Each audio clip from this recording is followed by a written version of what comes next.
Hi there, Janet Fritz here for Galaxy Girl Creations. Welcome to my channel. Welcome to Figure It Out Friday, which I'm also pairing with Iron Crafter Challenge, and today's Iron Crafter item is rub-ons. I actually, I took a bunch of things, layouts to a retreat, in case you haven't been watching my channel.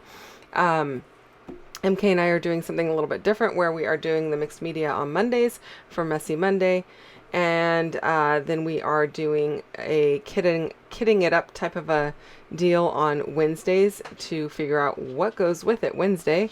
And then Figure It Out Friday is figuring out how to put it all together. But I packed all these Friday ones and I did them at the retreat that we just hosted in Wyoming. It was fantastic and so much fun. And so I'm going to go ahead and work on those throughout the rest of the month. Well, at least for this week and next week. So that is it. I packed a bunch of stars from Pretty Little Studios. I think it's Sun-Kissed or Sunburst collection. I can't remember the name of it off the top of my head. I am also using a tag, a turquoise or teal tag that's in the bag there, with a little camera. Those I got from my friend Lisa over at my scrapbook table.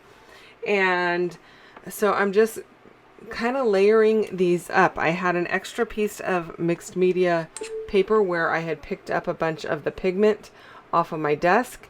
I cut that up and I went ahead and used that to back my photos with. My little guy is here playing with Oobleck. If you're not sure what that is, it's cornstarch and water, basically a non-Newtonian fluid, and he is having a grand old time with it. It's the first time he's ever played with it. And so that's what he is doing there. And I just love it because the look on his face, I apologize you don't get to see it, but the look on his face is he's just as happy as a clam. I mean, he is so happy. I don't know really how happy a clam is, but yeah, he's super happy.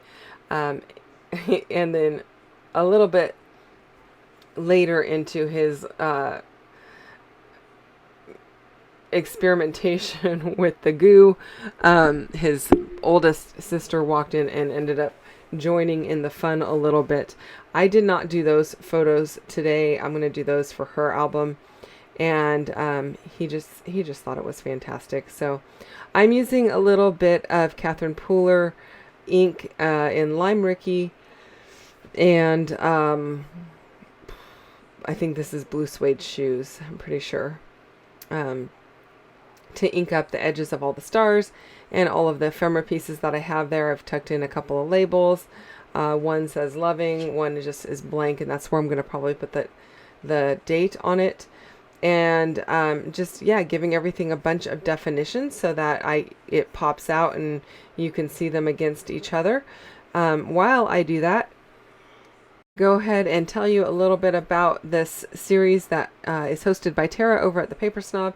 It is the Iron Crafter Challenge. Each month there is a different item that we are supposed to focus on a bit and use on our layouts. This month we are using some rub-ons, and I am kind of adding them towards the end of the video, because when I first did my background, I didn't actually know what we were using, but I did pack stuff, so it's going to be done towards the end of the layout, because my background is pretty much already done. So they're not going to be background rub-ons. They're going to be more used as kind of a bit of an embellishment rather than something that I would use behind my photos peeking out or something like that, which is oftentimes how I do use a rub-on, kind of as a layer behind all of the other stuff. So these ones are going to be used just a little bit differently. So I'm going to go ahead and glue all of these down. I am using just I think this is a Scotch adhesive. Sometimes I use Scotch, sometimes I use the Kikuyo ones, only when I'm traveling. At home I use my ATG. So yeah, it's a little bit weird to get used to because I haven't used it in a long time, and I always want to hold the thing upside down. I don't know why that is, but that's what happens. So I'm just going to go ahead and go with it and keep going. I am using also my liquid glue to adhere everything down to give it extra hold.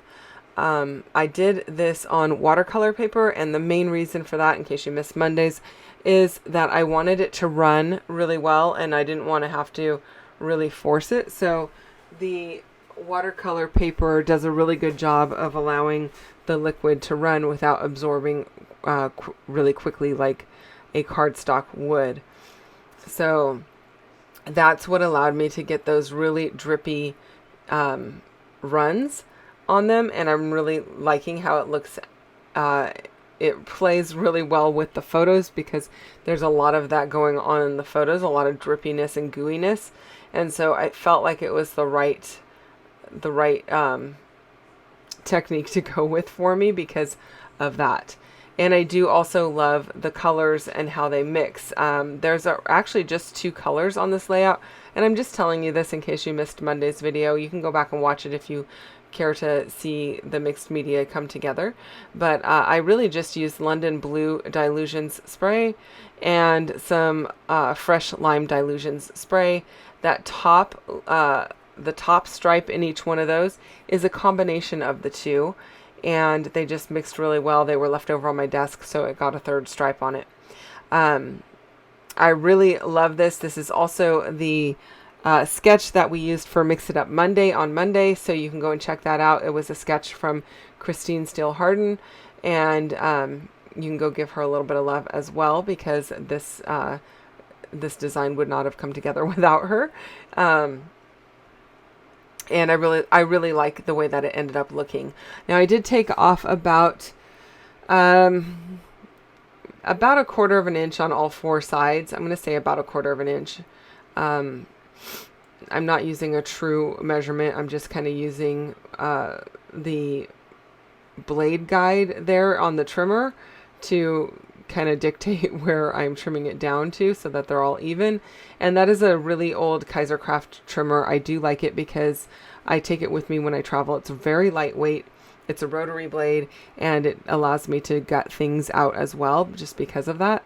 It also does have a couple of different blades that you can use with it. So you can use like a scoring blade and all that kind of good stuff. But I didn't bring all of the blades with me. But it is lightweight, so it makes it easy. It doesn't take a lot of room in my travel bag.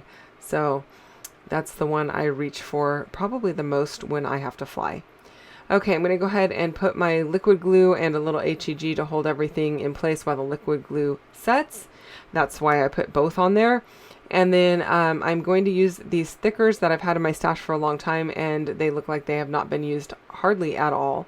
So my title is going to be Oobleck Baby because, well, I don't know, he's still a baby in these pictures. He's not really. He's 2 in these pictures. Past the baby age and into the toddler stage, or turdler stage, as sometimes I like to call it. But yeah, so that's going to be my title, and then I'm going to go ahead and play around with the rub-ons here in just a moment. And the rub-ons that I'm using, I believe, are from Rust and Revs, if I remember correctly. So I think those are Rust and Revs. And I'm just using one of the wordy bits and some arrows and the one word that says fun on it.